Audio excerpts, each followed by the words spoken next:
into two parts. The first 20 minutes will be a review of the ventilation parameters and the difficulties we see when ventilating these patients. And then the last 30 minutes will be a review of the lung ultrasound. So starting with the challenges of the development of ventilator-induced lung injury, and we are witnessing a different type of respiratory failure, which is not similar to the classic ARDS that we used to see previously. So based on that, we started to understand that these patients tend to develop self-inflicted or self-induced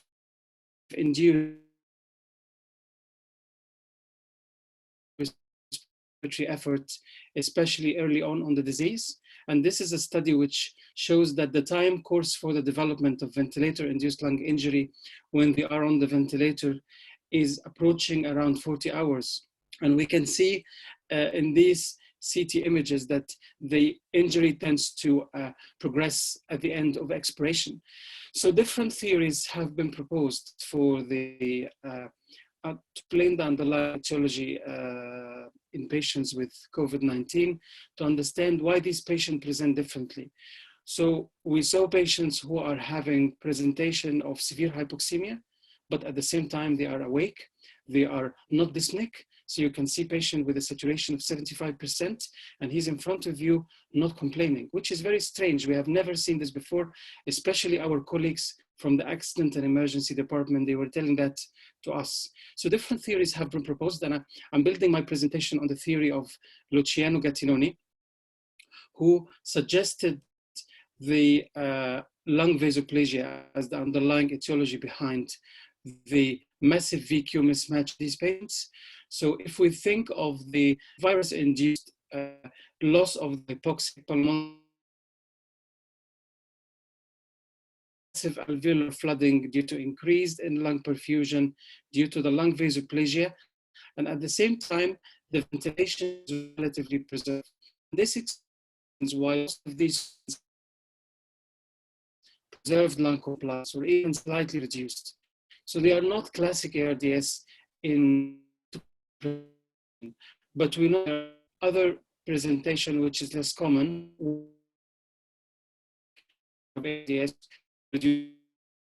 So we have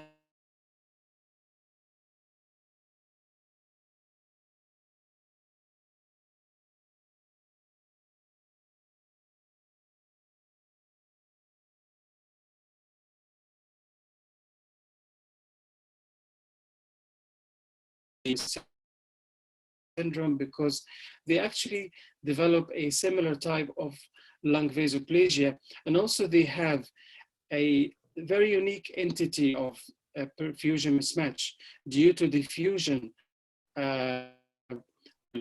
These patients develop diffusion abnormality, extensive diffusion abnormality, which is the primary cause or one of the important causes for the profound hypoxemia in these patients, along with vasodilatation. And the outcome will be a significant reduction in arterial blood. Again, this is the vicious cycle that lung injury, starting from the capillary leak, development of the lung edema, impairment of gas exchange, worsening of the mechanics, and consequently reduction of the pressure, which worsens the capillary leak and goes into this very bad vicious cycle.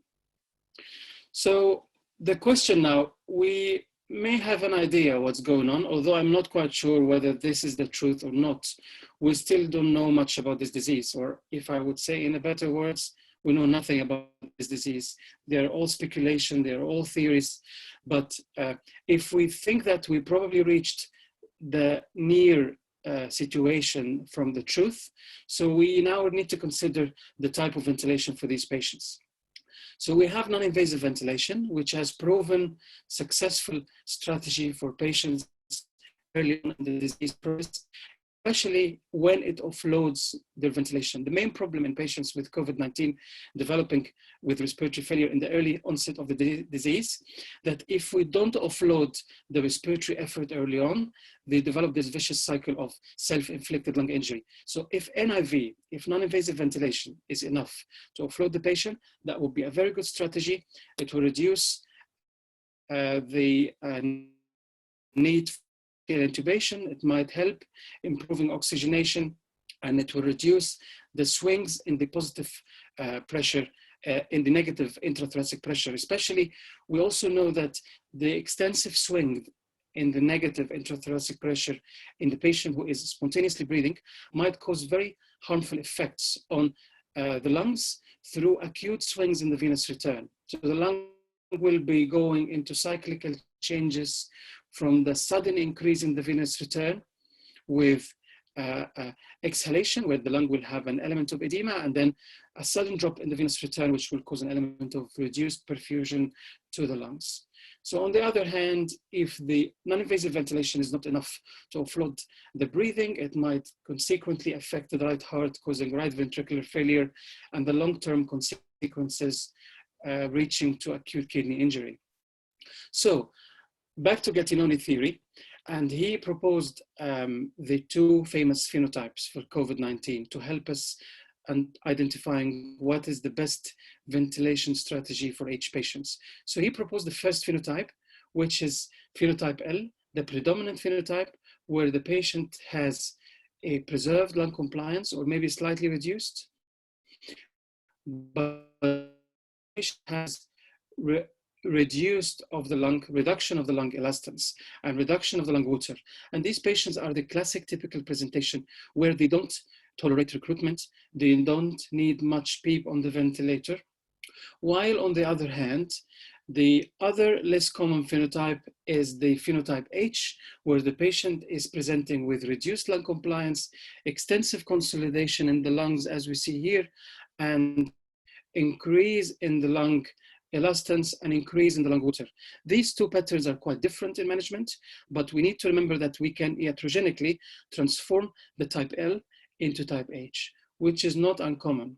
If we badly manage type L from the beginning by allowing them to breathe hard from the beginning, repeated negative inspiratory swings on the ventilator without proper offloading, even if they are intubated, with liberal administration of fluid, we may inadvertently transform them into the bad type H, which is probably worse in terms of outcome.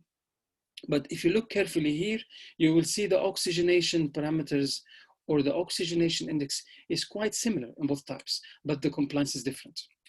So now let's look at the ventilation settings. How can we set the ventilator in each type? So we have type L on the left and type H on the right.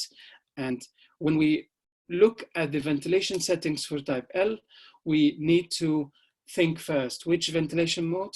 I think it doesn't matter which ventilation mode. There is no clear evidence that volume control is better than pressure control or vice versa.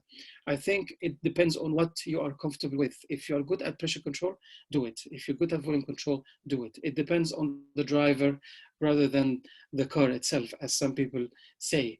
How much tidal volume we need to give? So this is again based on experience recommendations from our colleagues in China, in Italy, in Spain, and our experience in our center as well in London. We tend to give them a pretty much decent tidal volume because we've seen, we've even saw reports of patients developing resorption atelectasis when we put them on low tidal volume. Remember, this is the type with a preserved or slightly reduced compliance. So they don't need the standard lung protective ventilation. So in the classic ARDS, the classic one with low compliance, we tend to give them low tidal volume and high frequency to reduce the plateau pressure and reduce the instance of barotrauma. But this type is different. So we give them a decent tidal volume, about 6 to 8 ml per kg. We often give about 6 ml per kg. FiO2 is given as needed for these patients, especially in the beginning. Respiratory rate is often less than 20 because remember, these patients have decent compliance, so you will be able to reach your target minute ventilation without increasing the respiratory rate much. And then we come to the PEEP level. We don't usually need to give high PEEP to these patients. Otherwise, we might cause over-distension, which is one of the problems which could happen in the type L. So over-distension is over-distending the normal alveoli, because our compliance is not remarkably reduced. So we tend to go for a PEEP of 8 to 10. We might even give a PEEP of 12 if the patient is quite obese, to help opening up the basal lung units. We saw that proning is quite useful in these patients, although this seemed counterintuitive from the beginning, because we know that the main effect of proning in patients with ARDS is to redistribute the oxygenation by helping patients with significant lobar consolidation by adjusting the position of the patient and reduction of relieving the weight of the mediastinum on the lungs. But patients with COVID-19 proning because of redistribution of perfusion with positioning. And we also need to remember one of the possible etiologies in the pathogenesis of COVID-19 is pulmonary thrombosis, which could be attributing to the degree of hypoxemia as well. Patient has to be sedated and paralyzed. And I think our experience and our colleagues' experience from all the centers that we've talked to them and we saw their reports so far, we need to be patient with these patients when they come to the unit. We should not rush to extubate them early on the disease, because this is a slowly progressing and slowly recovering disease. If we go next to the type H, which is the less 19, remember this is the type with extensive lobar consolidation and reduction of lung compliance. This is a classic, almost classic ARDS, where you give low tidal volume, you titrate your FI2 depending on the level of PEEP. You might give them a high PEEP, they usually require recruitment, and you increase the respiratory rate, and you allow permissive hypercapnia to reduce their peak airway pressure, and they often also require proning as needed, and again, sedation and paralysis, and don't forget to give them time.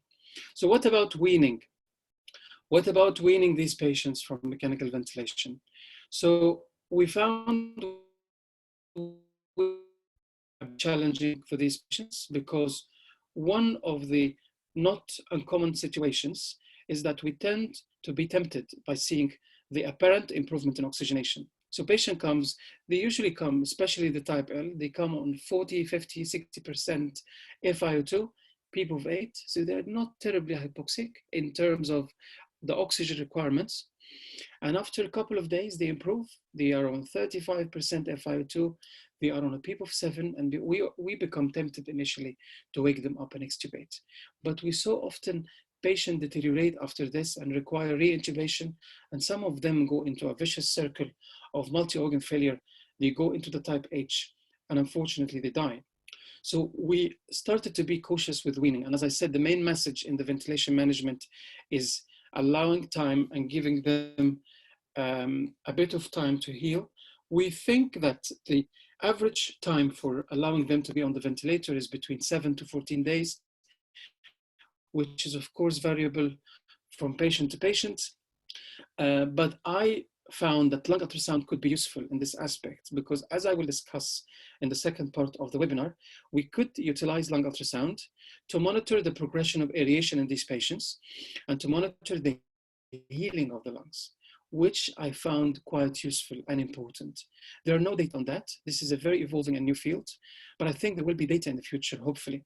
But I think this is a very important and useful tool that we could utilize at the bedside to monitor the progression of aeration in these patients if we decide to wean them. So what I do in my unit, I give them a few days, starting from day 5 to 7, I start to assess. I rarely think of extubating them before day 5, even if they are on normal oxygen requirements. And I wouldn't be fooled by the chest X-ray findings and the oxygenation parameters. And then I scan the lungs every day and see the progress of aeration. When I'm happy with the resolution of aeration, I feel more confident of stopping the sedation, probably by day 7 onwards, assessing all the parameters of weaning, the clinical context, probably integrating echocardiogram as well, because we also see cases of right ventricular failure happening with such patients, especially if they come from the referring hospitals with high ventilatory pressures. And after that, when I'm happy, we extubate them.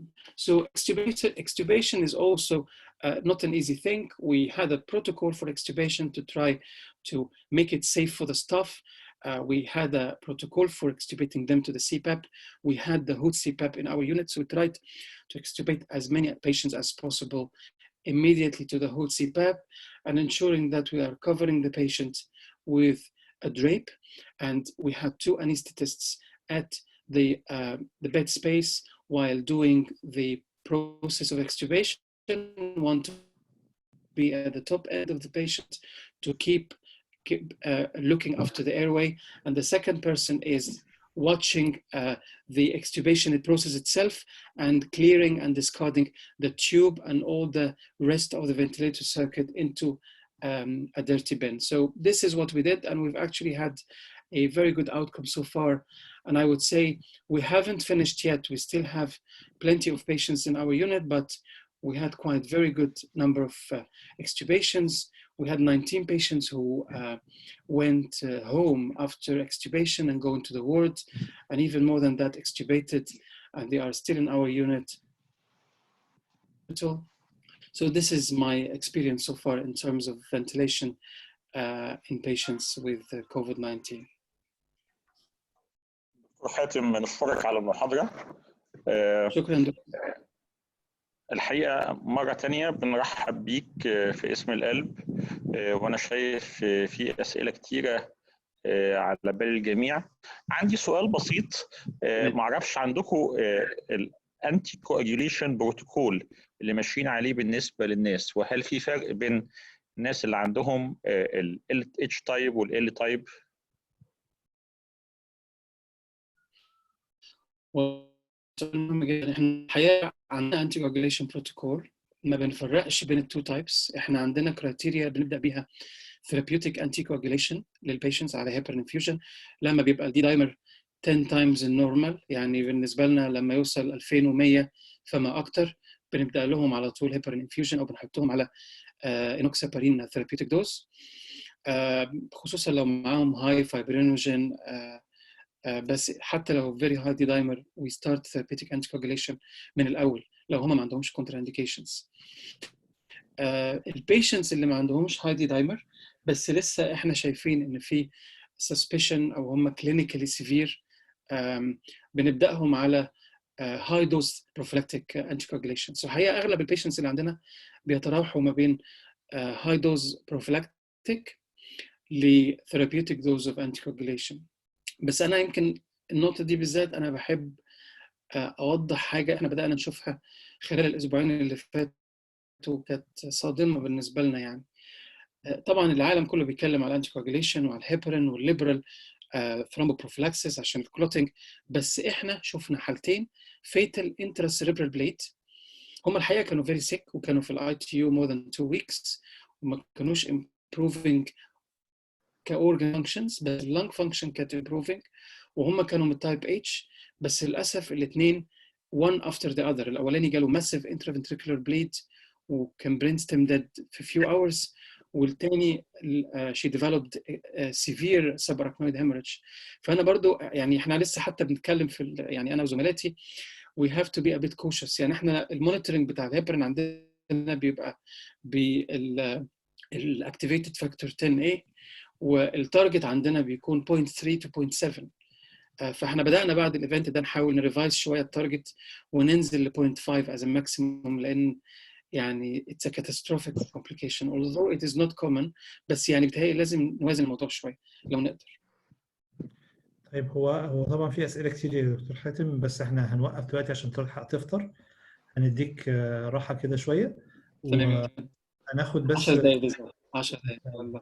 اوكي. احمد محسن ما اعرفش موجود ولا مش موجود. احمد احمد معانا متهيألي. اشوف كده ادور عليه لان مش شايفه. لو نعمل له خلاص انا لقيت احمد خلاص. احمد سامعني؟ احمد.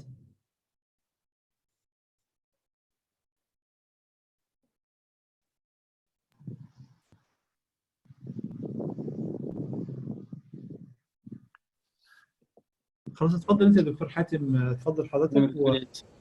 انا 10 دقايق بالظبط ان شاء الله، مش هتاخر عليك، وانا اسف على الازعاج، يعني هو مش تطول يعني. اتفضل. احمد محسن، انا مش عارف اعمل له انميوت، مش عارف ليه. انا بحاول اكلم احمد اشوف احمد.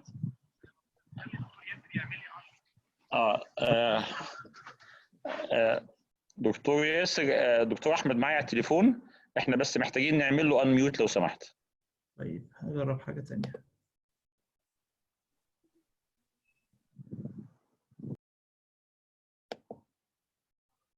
طب جرب من عند حضرتك كده يا دكتور محمد، لان هو مش راضي انميوت من عندي. ثواني هانميوت. احمد ممكن تعمل انميوت من عندك لو انت زماني؟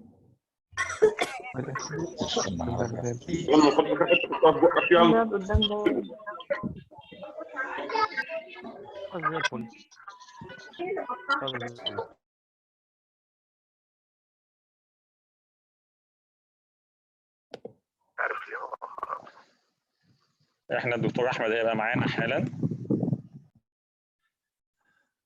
دكتور محمد حاول كده تانميوت احمد محسن كده من عندك. اوكي.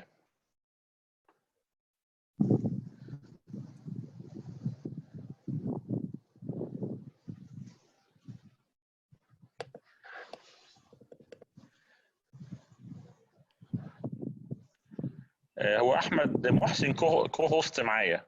انا عملت كو هوست عشان يقدر يعمل لنفسه احمد اعمل من عندك كده الانميوت لو سمحت. حاضر، يعني هو بيحمل اهو قدامي وهخش حالا. حاضر. طيب حالا.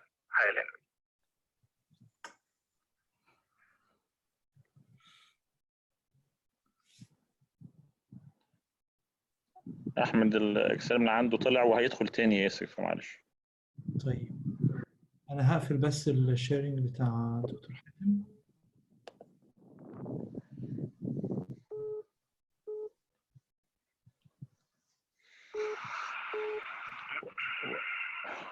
واضح ان هو طلع ومش عايز يخش تاني.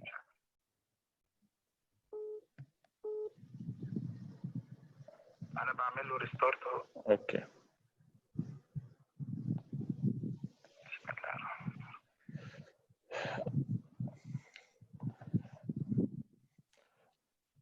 واضح ان في cumulative experience مختلفه من مكان لمكان يا ياسر. دكتور ياسر سمعني؟ انا سامعك كويس. وفي نظريات كتيره، وانا مستغرب قوي ان عندهم حالتين جالهم انتراسريبرال هيموريدج، برغم ان الداتا الكتير اللي بتقول الانتي كواجوليشن مفيد، وان الفيروس لا اما بيشتغل دايركت عن طريق الانجيوتنسين converting enzyme inhibitor 2 ريسبتور، او عن طريق الاندوثيليوم، او عن طريق الهايبوكسيا السيفير اللي بيعملها، او عن طريق الاوفر انفلاميشن او الانتي انفلاماتوري ريسبونس، وده ادفانسد ستيج وبيعمل معاه اكسترا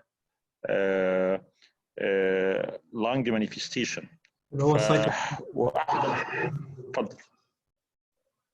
هو ده السيتوكاين ستورم اللي حضرتك بتتكلم عليه. وطبعا عشان في ثيوريز كتيره، وبالتالي ما فيش حد عارف بالظبط ايه the right way to manage the patient، فكل سنتر بيبقى بالاكسبيرينس بتاعه الحالات اللي هو شافها وكده. واعتقد حتى عشان التريتمنت ما فيش يونيفورم اجريمنت عليه. عشان ما فيش الهيدروكسي كلوروكين في ترايلز ورت ان فيها increased mortality في بعض الناس، وبرضه قالوا انه عشان ما استخدموش الزنك مهم جدا عشان بيساعد الدواء ده ان هو يشتغل كانتي فايرال. وبرضه شركه جلياد كانت طلعت الدواء بتاعها راميدازفير، برضه نتائج عليه كونفليكتنج. فابارنتلي ان احنا ما عندناش يونيفورم اجريمنت على انتي فايرال specific antiviral medication. فيتبقى لينا ان احنا يبقى على الاقل عندنا بوليسي في الانتنسيف كير نعمل ايه بالنسبه للفنتليتورز وبالنسبه للموداليتيز اللي نحط عليها العيان لما يحتاج على الفنتليشن. واعتقد من الكلام اللي موجود ان اهم حاجه مش اجريسيف قوي في الانفلاماتوري بارامترز في الدخول، ولا مستعجل جدا في الويننج، ان الموضوع بيتاخد بالراحه جدا يعني. ومعظم الناس هي waiting for the patient's immunity ان هي تقضي على الفيروس وبالتالي هو يريكفر منها يعني. بس خلي بالك انت في ضوء ان انت عندك limited number of ventilators في كل مستشفى، مش هيبقى عندك اللكجري انك انت تحط العيان مده طويله. ما هو مش مشكله، كده؟ هي دي المشكله اللي عمت عشان كده اللوك داون موجود. هو اللوك داون موجود عشان يخلي بلاتو البيشنتس يوزعهم على فتره طويله عشان ما عندكش فنتيتورز كفايه، ولا في اكتر حته فيها. ده صحيح، ده صحيح. احمد قول لي اخبارك ايه احمد محسن؟ تمام. دخل احمد ولا ما اعرفش؟ احمد محسن عنده مشكله في الدخول يا دكتور ياسر، فاحنا عموما فاضل لنا دقيقه وممكن الدكتور حاتم ينضم لينا ويكمل المحاضره. انا شايف حاتم داخل علينا، ما لحقش يفطر على فكره.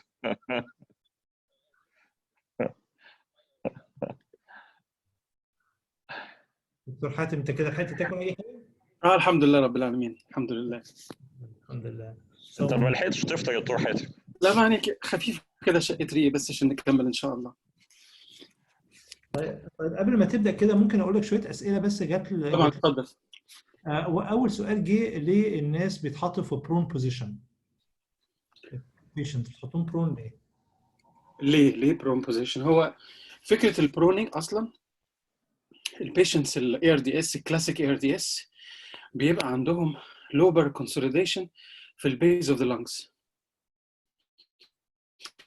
فكره البرونينج عشان تعمل ريديستريبيوشن للاكسجينيشن وتقلل الويت بتاع الميدياستاينم على اللانجز.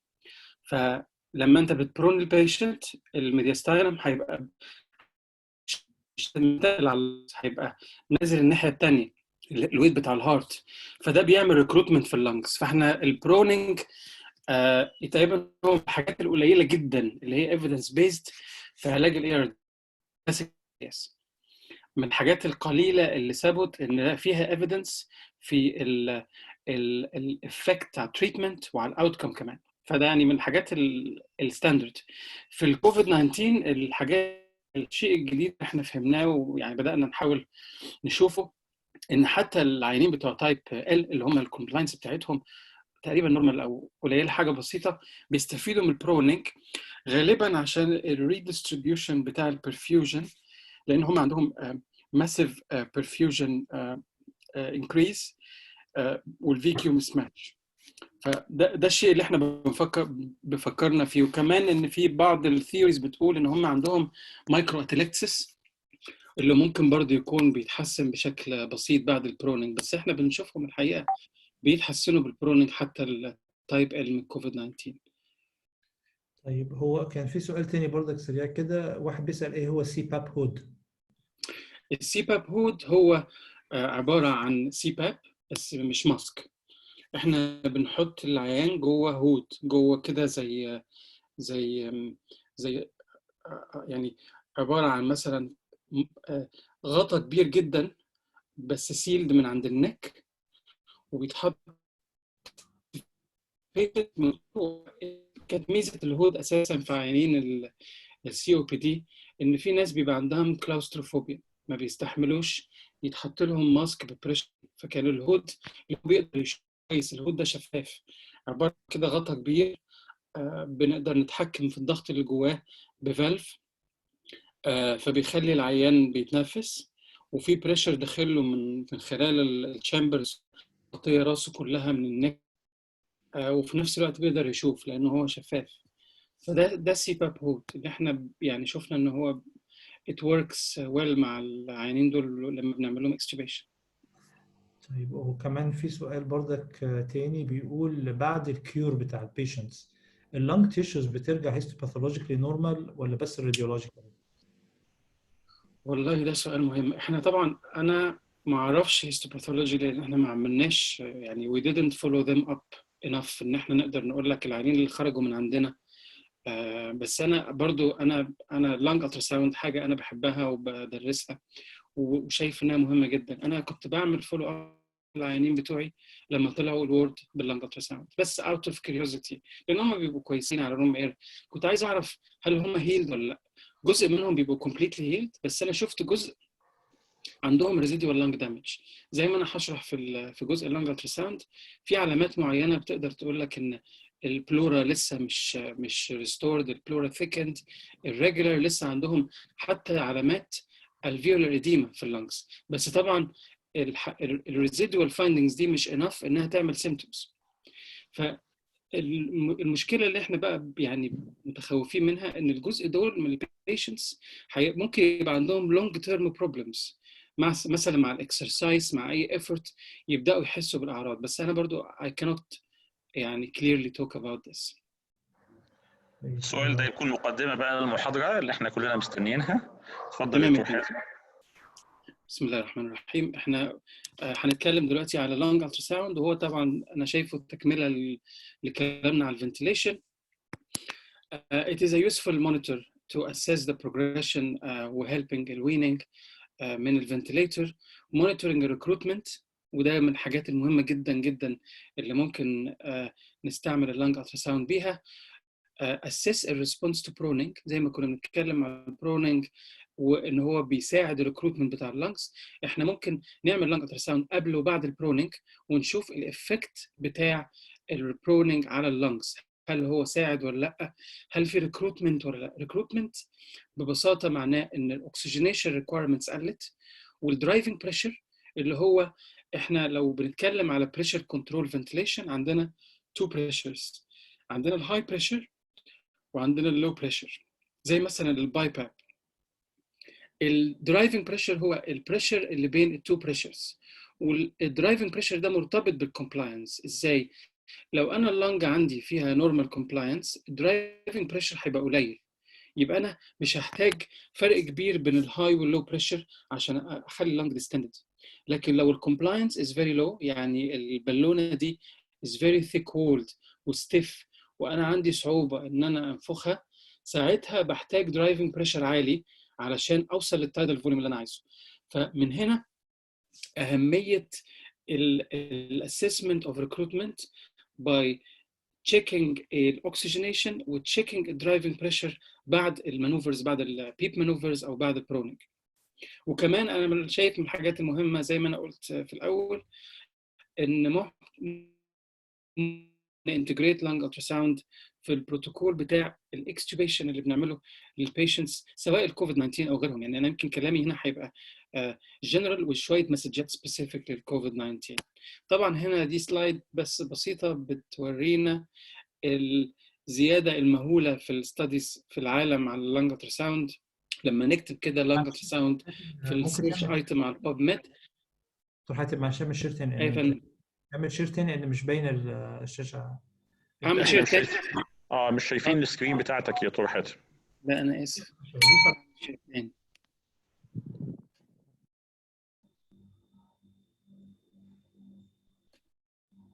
تمام كده؟ تمام. طيب السلايد استاذنك بقى لو نبدا من الاول معلش عشان احنا تمام. دي اول سلايد. نتكلم على اللانج التراساوند ودورها as a monitor to assess البروجريشن بتاع البيشنت اريشن و to help weaning from the ventilation. واتكلمنا على الرول بتاع اللانج التراساوند to monitor الريكروتمنت واتكلمنا على الريكروتمنت ومعناه ان البيشنت سواء بالبوزيتيف بريشر فنتيليشن بالبيب بالبرونينج بنحاول نشوف لو في تحسن في التايدال فوليوم بعد المانوفرز دي وامبروفمنت في الاكسجينيشن. واتكلمنا على الدرايفنج بريشر وهو البريشر اللي ما بين الهاي واللو بريشر واللي هو مرتبط بالكومبلاينس بتاعت اللنجز. واللنج عامله زي البالونه. لو اللنج دي easy to ventilate يعني البالونه دي is easy to ventilate الوول بتاعها thin هيبقى الكومبلاينس جود يبقى انا مش هحتاج بريشر عالي عشان expand the lung. فlow driving pressure will be enough to ventilate a good compliance lung. وعلى الناحية الثانية لو اللنج دي is of low compliance الوول بتاعها thick difficult to distend هحتاج high pressure جواها عشان اوصل للتاد الفوليوم. أهمية ده إن أنا بقدر أستعمل اللنج ultrasound potentially to give me idea about the response to recruitment maneuvers زي ما هنشوف. ودي سلايد بتبين لنا لو حطينا في السيرش ايتم على PubMed كلمة lung ultrasound هنلاقي الزيادة المهولة في عدد الاستاديز، وده يمكن لغاية 2018 كان يعني ما كانش لسه السنة خلصت، ولو عملنا دلوقتي هنلاقي لسه trend increasing. فالحقيقة lung ultrasound is a very emerging field و it is very popular especially among cardiology. وهقول حاجة يعني من باب الطرافة، البايونير person اللي started the lung ultrasound وبدأ يanalyze الارتيفاكتس هو anesthetist من فرنسا، هو دانيال ليكتنستين.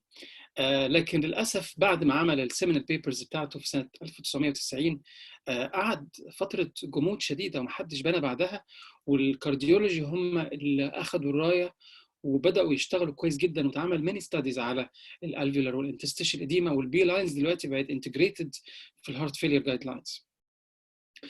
لكن حقيقة الانتنسيف كير فيلد والامرجنسي ار كاتشنج اب في اخر 5 سنين او 10 سنين، زي ما احنا بنشوف بانتجريشن لللنج التراساوند في الفنتيليشن مانجمنت وفي البروجريشن اوف ريسبيرتوري فيلير في الاي تي يو.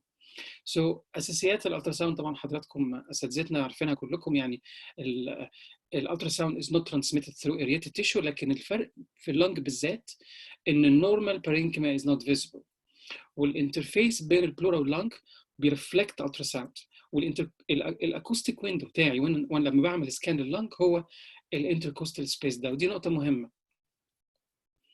وطبعا يعني مميزات اللنج التراساوند ان جنرال وفي الكوفيد 19 كتيره جدا، ان هو available immediate quick repeatable. في طبعا studies بينت ان في high inter observer و intra observer variability. It is easy to learn.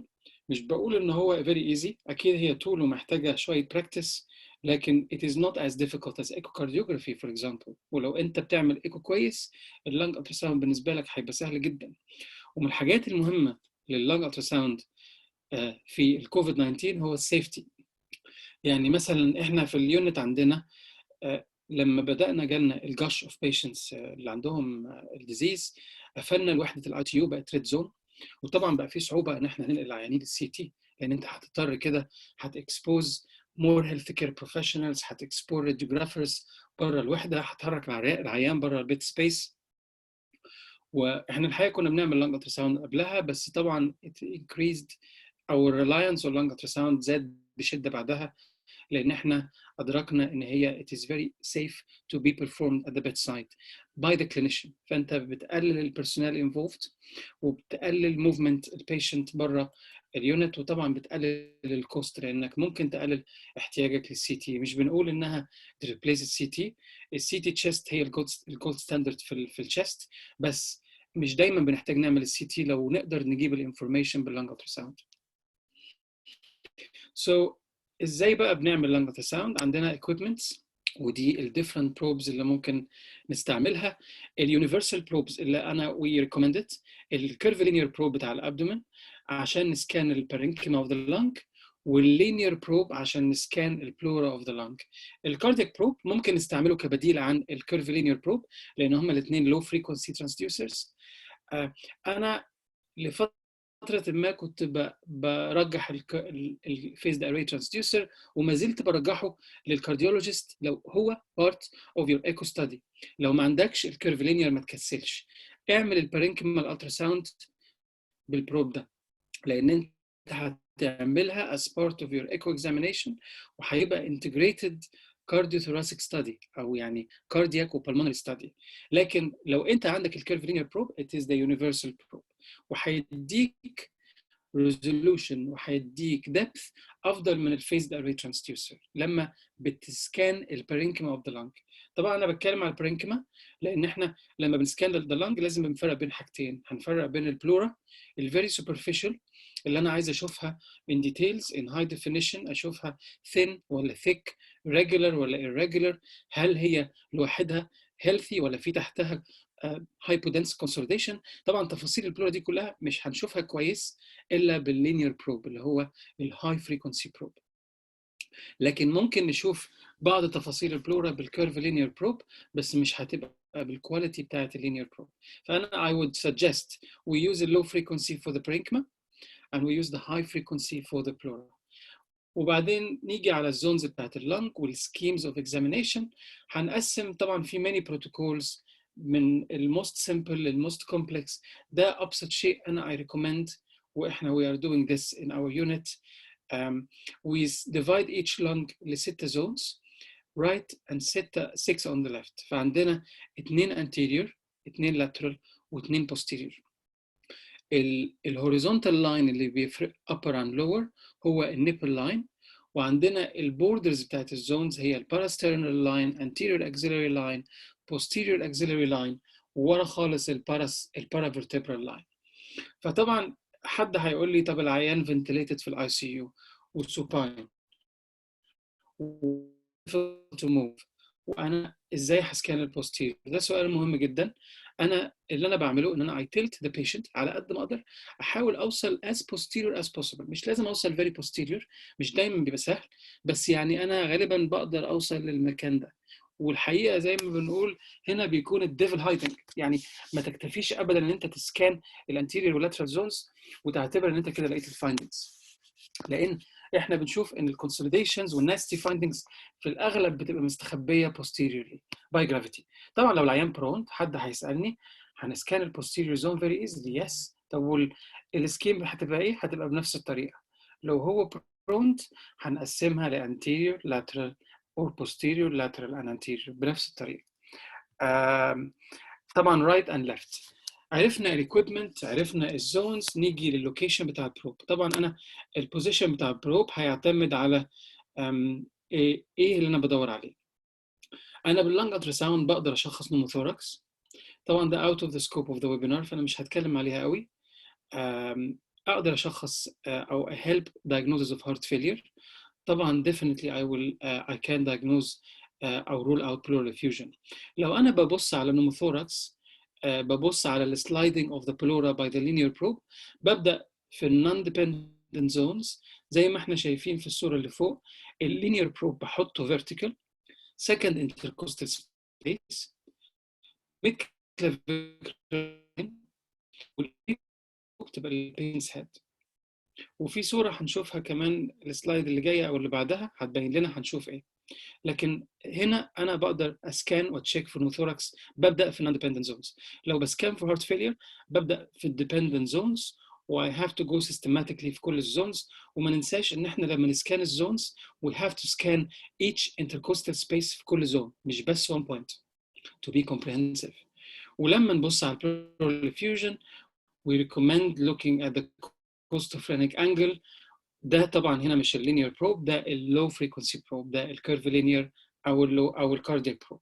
بحط البروب في الميد اكسيلري لاين زي ما في الصوره، الانديكيتور للبيشنت هيد تاني، والبروب my landmark when I put the probe will be the diaphragm. فانا متوقع اشوف الدايفرام والليفر below the diaphragm on the right والسبلين below the diaphragm on the left side. السؤال هنا what is normal؟ لما انا بحط اللينير بروب زي ما قلنا في السكند انتركوستال سبيس والإنديكيتور to the head، أنا I would imagine إن أنا I will hit my ultrasound beam هيخبط في 2 ريب شادوز، الريب اللي فوق والريب اللي تحت. ده بالظبط هيعمل لي المنظر ده، هيعمل لي بلاك شادو هنا وبلاك شادو هنا، واللي بينهم الشيمرنج فيري برايت لاير ده هي البلورا. ليه مهم جدا أبدأ بده؟ لأن ده هو اللاند مارك فور ايدنتيفاينج ذا بلورا، ودي اسمها البات ساين زي ما دانيال ليختنستين عرفها في التسعينات. ولما نبص هنا على البلورا هنلاقي فيه horizontal mirror shaped artifact جايه على نفس الديستانس من البلورا، دي اسمها الايلاينز. الايلاينز دي مهمه جدا لان دي الماركر اوف aeration. النورمالي aerated lung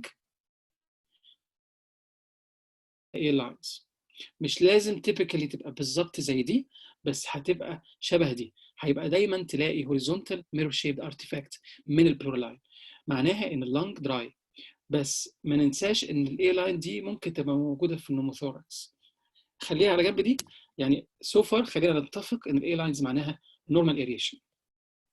وانس ان انا جبت البات ساين وانا فيرتيكال، طبعا انا اهميه ان انا ابدا فيرتيكال ان انا ماي لاند مارك عشان احدد البلورال لاين هو الريب شادوز. وانس البلورا من اولها لاخرها في الانتر سبيس بتاعي avoiding الريب شادو. بس لو انا بدات هوريزونتال من الاول، ممكن انا لو ما شفتش سلايدنج هنا ممكن اقدر يبقى في ميستيك واتخيل ان البلورال لاين واحد من اللاينز اللي قبلها دي. فمن هنا اهميه ان انا ابدا بالفيرتيكال بوزيشن عشان ايدنتيفاي البات ساين. زي ما احنا شايفين sliding هنا is very obvious، بيبقى shimmering movement of the two layers of the pleura. You don't see the two layers separately, but you normally see this shimmering movement في التو فيديوز اللي في السلايد دي.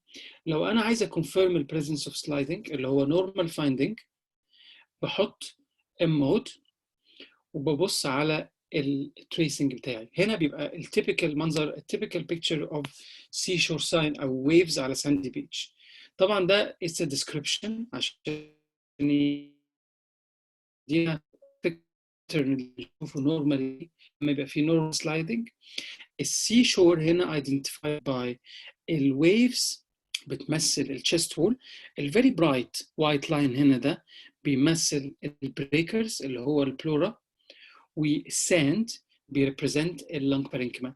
اهم حاجه في الصوره دي هو الساند because if I have air between the visceral and parietal pleura, ultrasound beam will not reflect the parenchyma. واللي هشوفه بدال ده هيبقى mirror shaped reflection of the chest wall، وهيبقى المنظر كله زي ده، وهيبقى زي الباركود من الاول للاخر. بس I am assured that there is sliding in this point and there is no pneumothorax. Okay? So back to the A lines. احنا لسه جايبين سيره الاي لاين، وده example تاني من الاي لاينز، بس احنا هنا مستعملين low frequency transducer، عندنا depth، وشايفين الهوريزونتال mirror shaped artifacts. These are very important لان احنا لو هنتكلم very shortly عن ال progression of aeration هيبقى عندنا best aeration and worst aeration. The best aeration is A lines في اللنج ultrasound aeration score زي ما هنتكلم عنه في الاخر. ما ننساش برضو نحط في اعتبارنا ان السلايدنج مش بس بيبقى lost مع النوموثوركس، في other causes of lung sliding, other causes of the loss of lung sliding. لو العيان عنده right mainstem intubation يعني left lung مش ventilated، مش هنشوف sliding على left lung. لو في massive atelectasis, massive pleural adhesions، عيان cardiorespiratory arrest، عيان على VV ECMO مش ventilated، مفيش total volume، انت عشان تشوف سلايدنج محتاج حاجتين، محتاج healthy pleura سلايد، ومحتاج tidal volume عشان يبين لك السلايدنج ده. طبعا لو في نوموثوركس زي ده المنظر اللي بنشوفه، زي ما قلت لكم بيبقى mirror shaped tool، وده بيبقى الباركود ساين.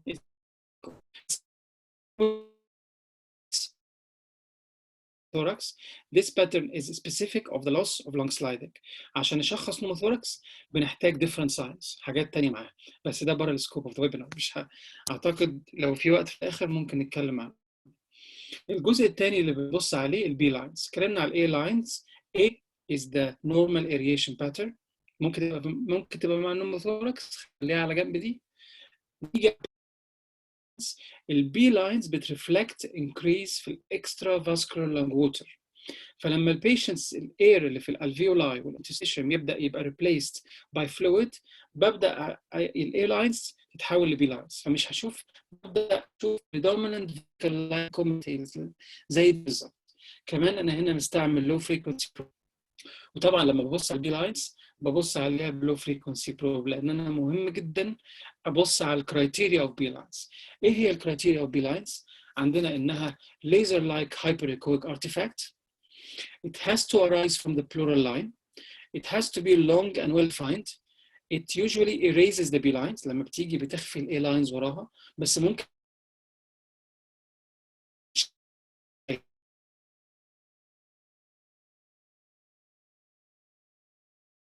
which is very important.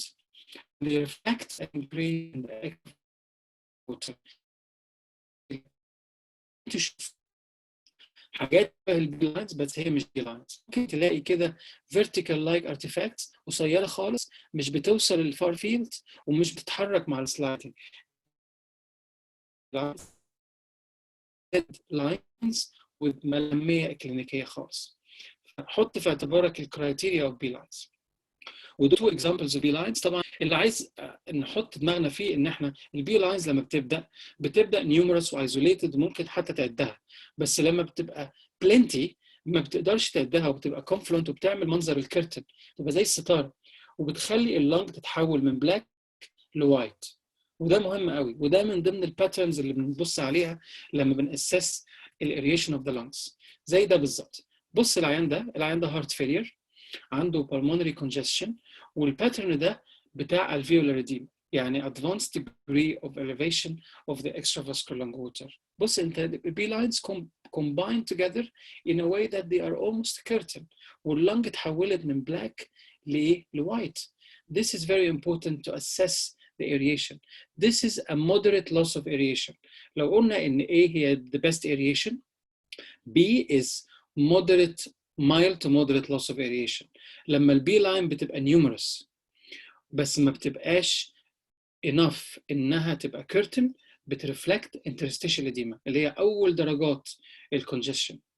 لما البي لاين تبقى اكتر وتعمل curtain واللنج تبقى وايت لما بتحط الالتراساوند بروب، دي بترفلكت alveolar edema اللي هي اعلى degree من increase in extravascular lung water. وطبعا دي الابليكيشنز اوف بي لاينز في الهارت فيلير دايجنوزز، وفي ستاديز كتيره جدا على ده، وما زالت في ستاديز بتطلع على الرول اوف مونيتورنج البي لاينز to monitor الثيرابي والتيتريشن اوف هارت فيلير ميديكيشنز، وايفن ريسك stratification وبروجنوزس في الدياليسيس بيشنتس والاي ار دي اس والانترستيشال لانج ديزيز. وده بقى مهم قوي، ده الاريشن سكور او الاريشن بروجرس. احنا قلنا ان البروفايل A هو النورمال بروفايل، نورمال اريشن A لاينز. بروفايل B هو المايلد تو مودريت لوس اوف اريشن. زي ما قلنا you will have plenty of B lines بس هم مش confluent مش curtain، فهتعمل لك المنظر البلاك اند وايت ده. لو بقت curtain like هتديك المنظر الوايت وهترفلكت alveolar edema. ولو في complete replacement of the alveolus by tissue instead of the fluid هتلاقي consolidation. فعندنا profile A, profile B, profile C. وده ال pattern of progression of the loss of aeration in the lungs. وطبعا دي different grades of interstitial syndrome. في حاجة مهمة عايز أقولها، إن ال B lines نفسها ممكن تبقى normal لو أنت شفت up to 2 isolated B lines in one intercostal space. يعني ده لما تشوف 1 B line كده ده normal، لما تشوف 2 B lines كده normal. Once you start to see 3 B lines or more, this is abnormal. فده مهم قوي to put into consideration. السؤال بقى اللي بمليون جنيه، هل اقدر افرق بين ال ARDS والكارديوجينيك pulmonary edema باللنج ultrasound؟ Yes we can. طبعا in the clinical context بالاضافه لبقيه التولز we always call for integrated approach، الايكو وclinical examination والlaboratory investigation. بس اللنج ultrasound can give you powerful information about the differences between both.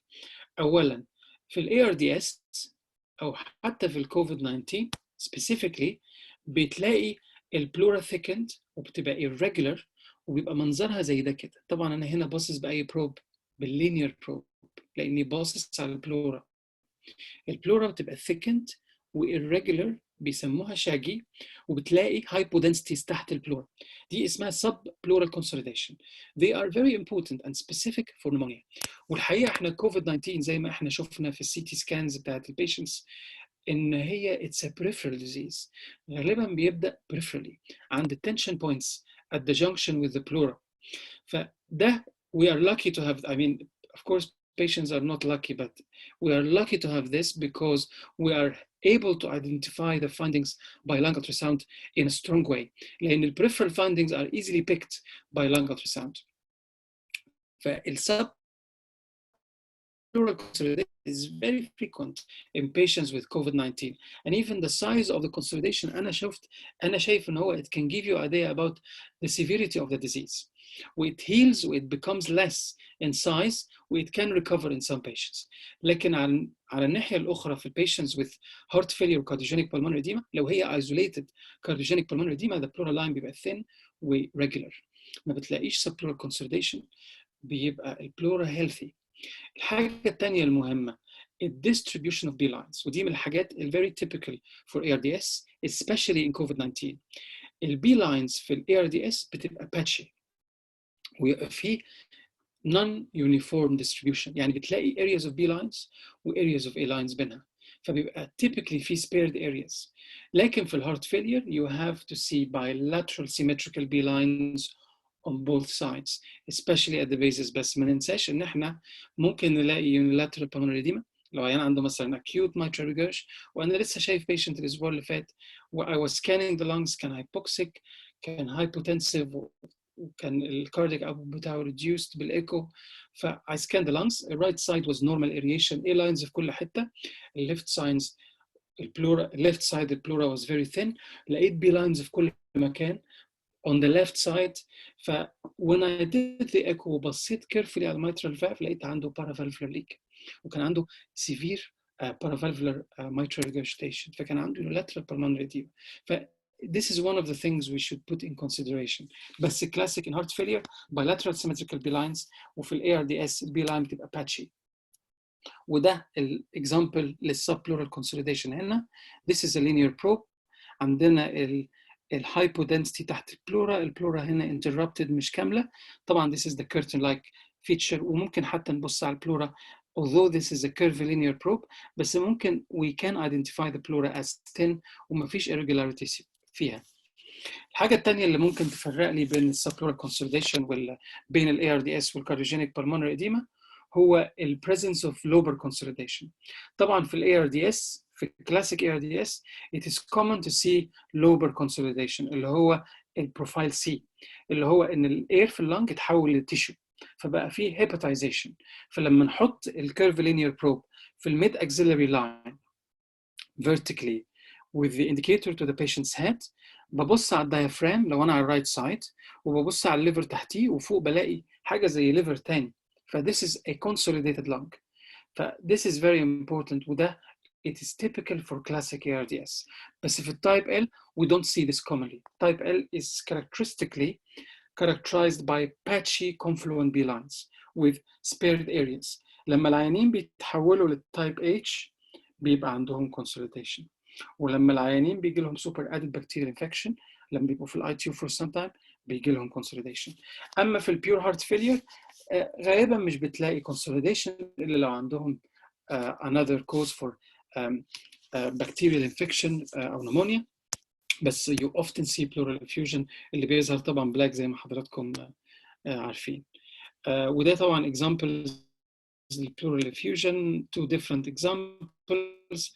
Large pleural effusion عامل atelectasis lung most likely compressive atelectasis، والatelectasis هنا اللنج بقت band forms وعامله زي jelly fish زي ما بنوصفها و floating inside the bag of pleural fluid. وطبعا هنا is most likely indication for pleural drainage. ودي حقيقة دي real cases of patients with COVID-19. دي scans العيان دخل عندنا his day one in the intensive care after coming with respiratory failure and confirmed COVID-19. طبعا أي probe هنا بنستعمله linear probe مظبوط، والبلورا هنا باين جدا إنها irregular وشايفين السبلورال consolidation ضخم وكبير وإيفن هنا ماسيف، يعني حاجة huge. إحنا الحقيقة ما كناش بنشوف ده بالوضوح ده في الكلاسيك ARDS. وبصوا بقى المنظر بتاع اللنج نفسها. طبعا هنا حولنا الكيرفيلينير بروب عشان نسكان البارينكيما، والمنظر ده الحقيقه احنا كنا بنقول الاي ار دي اس بيبقى فيها باتشي بي لاينز بس ما كناش بنشوف السترايكنج فيتشر بتاعت ده. اللنج يعني زي يعني في نيو ستادي طالعه من حوالي اسبوع بتوصف الفيتشر اللي على الليفت دي باللايت بيم، ان عامله زي البيم اللي طالع من المناره وبتبقى on and off effect, sometimes arising from thin pleura و sometimes arising from thick and irregular pleura زي دي.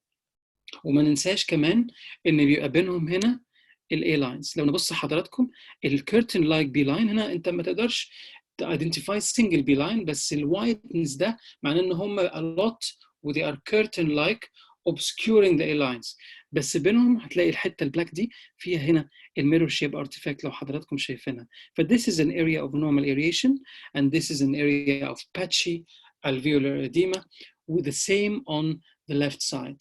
patchy alveolar edema وتحتيهم من على الليفت هنا residual preserved aeration. وده اللنج التراساوند سكور اللي قلت لحضراتكم عليه. احنا عندنا الزونز اوف ذا لنج وعندنا الباترنز اوف aeration. دلوقتي it is good to put them together into a score. فعندنا سكور 0 هو الاي لاين، سكور 1 النون كونفلوينت بي لاينز اللي هو جراي اند وايت او بلاك اند وايت، بيبقى بي لاين a lot of B-line بس they are not curtain, they are not confluent. فهتاخد سكور 1. لما هتبقى confluent و curtain white all through هتاخد سكور 2. لما هتبقى consolidation in gray هتاخد سكور 3. واهميه ده ان انا بدي سكور لكل زون من اللنج على الرايت والليفت، ويبقى عندي سكور out of 18 على الرايت و out of 18 on the left.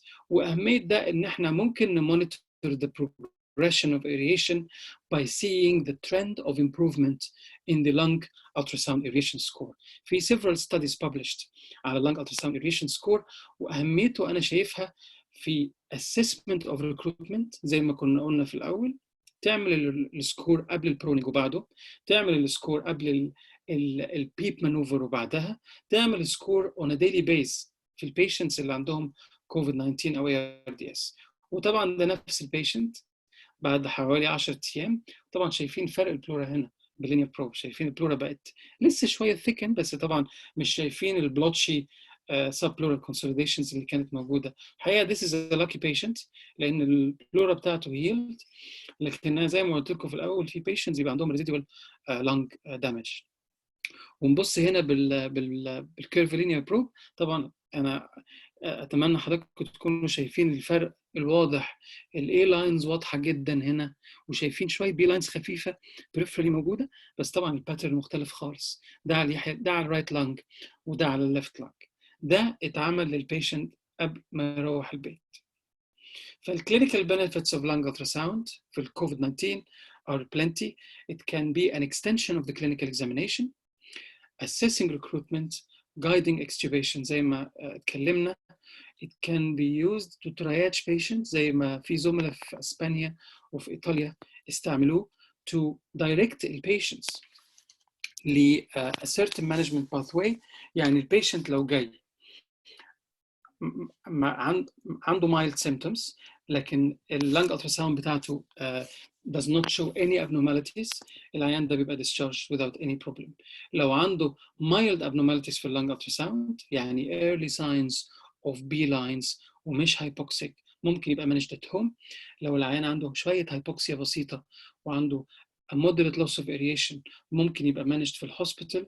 لكن لو العيان عنده hypoxia و extensive loss of aeration و patchy alveolar edema ساعتها بيبقى indication for admission to the intensive care.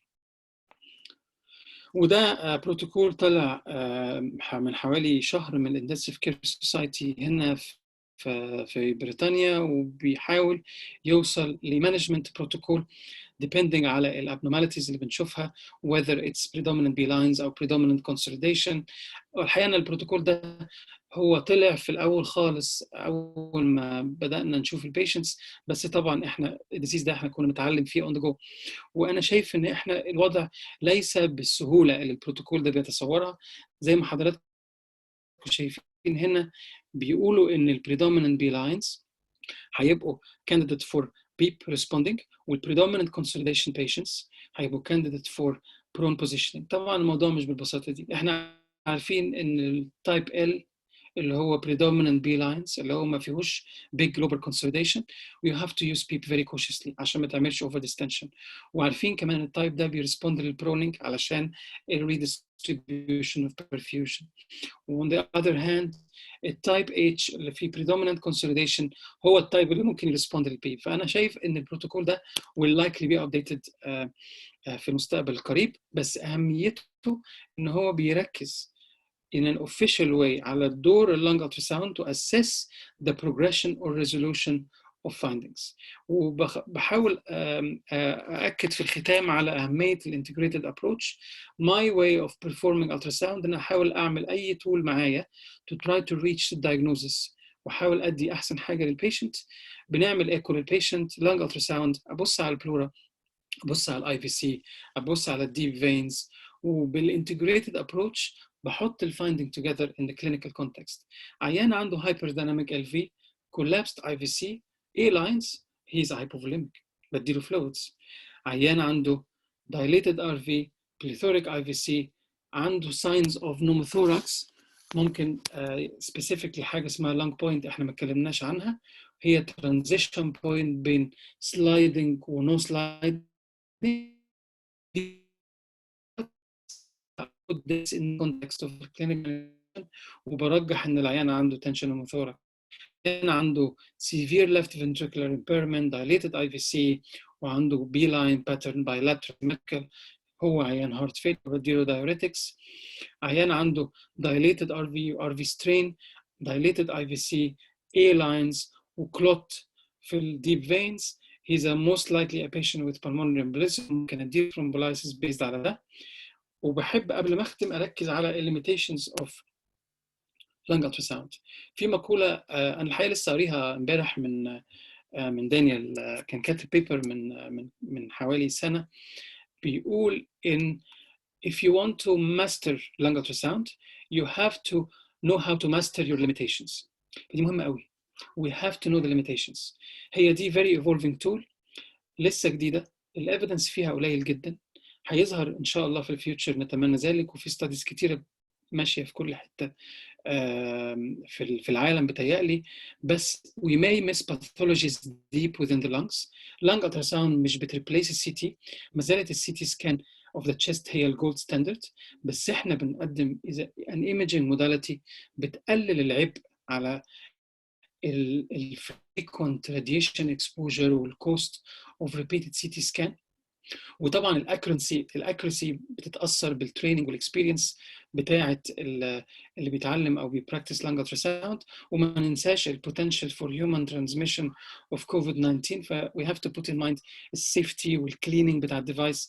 في ريكومنديشنز طالعه من الاي سي في اي ان الهاند هيلد ديفايسز ار بريفيرد لو هي available في السكاننج البيشنتس with COVID-19، ولو مش available على الاقل بنحاول نخصص ماشين ديديكيتد للاريا اللي فيها البيشنتس بتاعت الكوفيد 19 عشان نقلل الكروس كونتامينيشن. وبختم by these take home messages.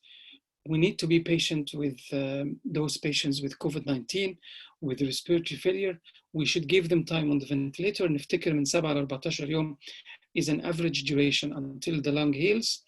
It is a very new disease. أنا شايف إن إحنا we still know nothing about it. لسه بنحاول نفهم ونتعلم إيه اللي بيجرى. Lung ultrasound can be very useful، وأتمنى إن حضراتكم توافقوني في ده بعد الويبينار. وطبعا we need to remember the importance of integrated approach. شكرا جزيلا. دكتور حاتم congratulations، الحقيقة محاضرة جميلة، وزي ما ذكرت هو it's a new tool، وهو كمان في الإيرا بتاعة الكوفيد 19 والحاجة إليه كسكرينينج تول وديفرنشال دايجنوزس وفولو اب كان ليه أهمية كبيرة. أنا سؤال صغير خالص، يا ترى هل ممكن أستخدم اللانج الترا ساوند في العيانين اللي بيجوا في الاي ار acute coronary syndrome وانا عايز اتاكد اذا كان دول كوفيد 19 ما عندهمش سيمتومز، ما عندهمش ساينز، ما فيش هيستوري اوف كونتاكت، ستيل خايف يكون في الانكيوبيشن بيريود، خايف اطلعهم الكاث لاب. فهل ممكن استخدمهم ببساطه از سكريننج تول لانج الترا ساوند؟ رايك ايه؟ طبعا ده سؤال مهم جدا يا فندم، وانا شايف ان ده من الحاجات اللي انا اقدر اقول انها it is very strongly يعني done with confidence، لان اللانج التراساوند عنده very high sensitivity، فالباور بتاعته to rule out disease is very high. فانا بعمل ده. يعني مثلا احنا لما بيجي لنا patients وعايزين، وانا I am doing this on a daily basis في اليونت، لما يبقى عندي patient مثلا tested negative، يمكن ده برضو بيأكد على سؤال حضرتك، واحنا عارفين ان في 30% false negative للبي سي ار، وانا عايز اشوف هل هو فعلا نيجاتيف فور شور ولا في suspicion، بعمل له لانج التراساوند. ولو لقيت signs suspicious I would put him as a suspicious. يعني إجابة لسؤال حضرتك، لو عيان جايب acute coronary syndrome I scan the lung، لو لقيت A lines في كل حتة وما لقيتش أي evidence of subpleural consolidation أو B lines I am sure that there is no viral pneumonia in general and consequently there is no COVID-19. ده بالتالي من الحاجات المهمة جدا اللي شوية underutilized.